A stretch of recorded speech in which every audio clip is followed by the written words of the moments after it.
It's time for good energy, and I'm Dr. Julie, and welcome to Bodyful Day 262. Today, this is day 4 of cuticles and the senses. Today, we're going to talk about the sense of taste and how the sense of taste can be a stressor, and it can be also good energy.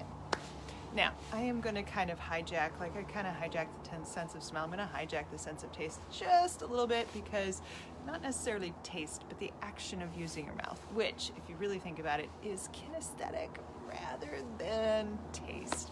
But we'll work through it. All right, so we're going to see how the sense of taste can help you get more energy to heal your cuticles, because it can provide good energy in, but it also can be a stressor. All right, let's start with our basics. Go ahead and take a deep breath in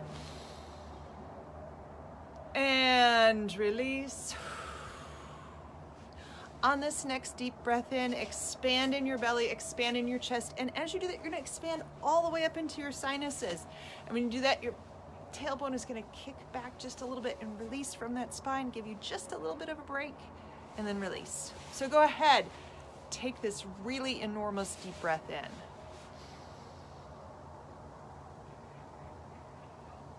And release.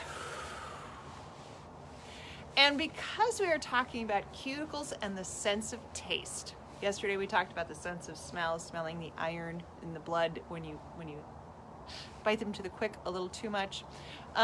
We could also talk about tasting the iron from your blood, but more so, nails are the idea that you need to bite, that you need to pick, that you need to move your mouth around your fingers. Go ahead, and the last time you did something nail, finger, mouth, I want you to breathe into that. Take a deep breath in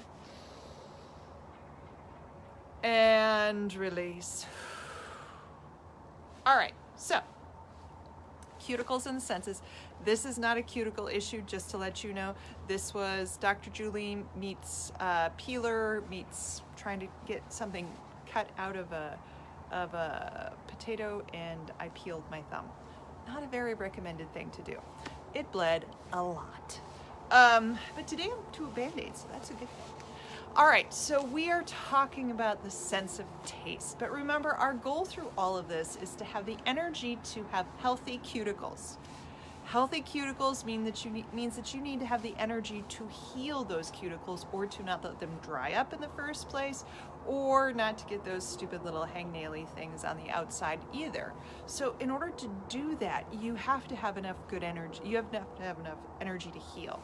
And to have enough energy to heal, you have to have a lot of good energy in, and you have to have fewer stressors.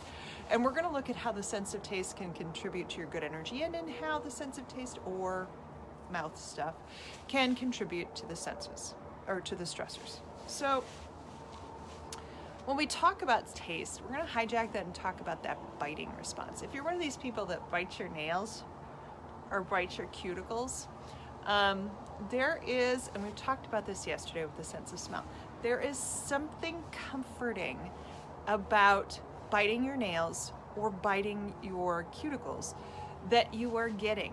It is a bad habit.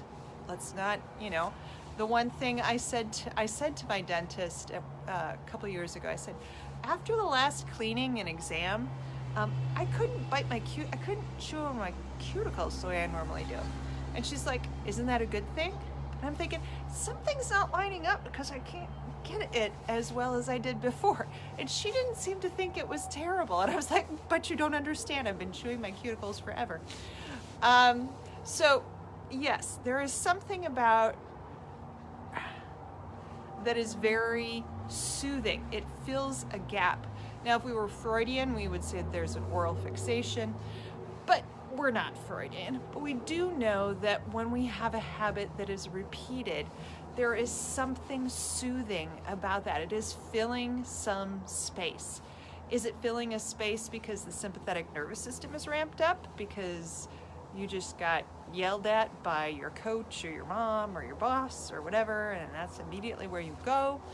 Is it because you have nothing to do And now you start thinking of all those existential questions that you said, I'm never going to think about those.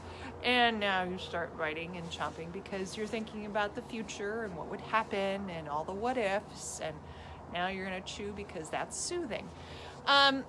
There is something to be said about using your mouth for a soothing release, And chewing your fingernails is not the best way to do that. So how can we turn the sense of taste into a positive when we know that that is maybe one of our main approaches to soothing or to dealing with boredom or emptiness or the need to do something? Well, we've talked about this before. We've talked about the fact that we could eat. That brings up all the sorts of other things. It depends upon what we eat. If we eat celery, yay. If we eat carrot sticks, yay. If we eat 3 slices of cake or a dozen donuts, not so much. So what can you do with the sense of touch that still, or the sense of taste that still causes healing?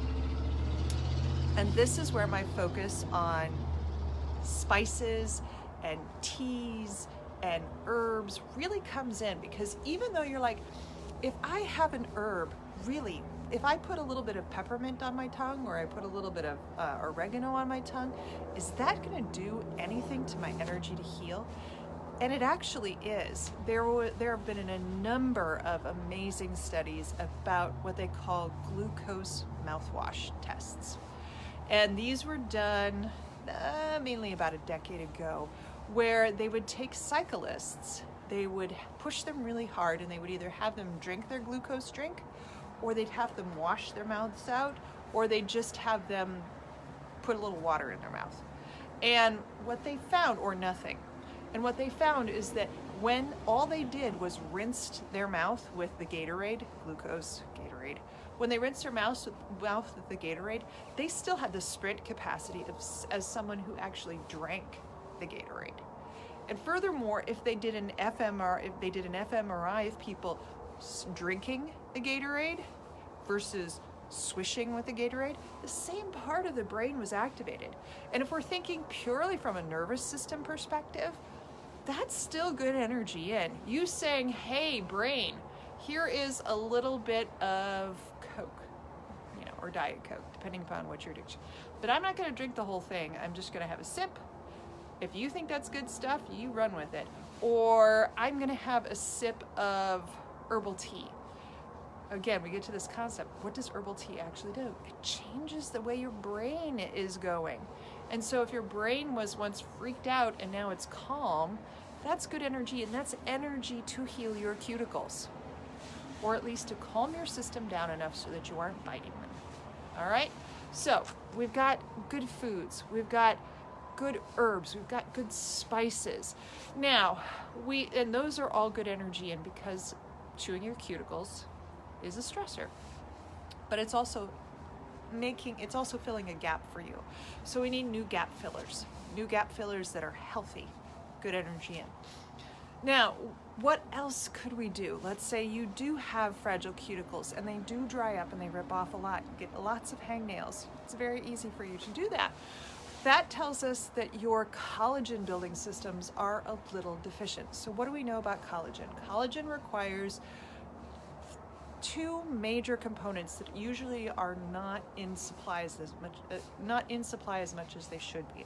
1, vitamin C, and 2, proline.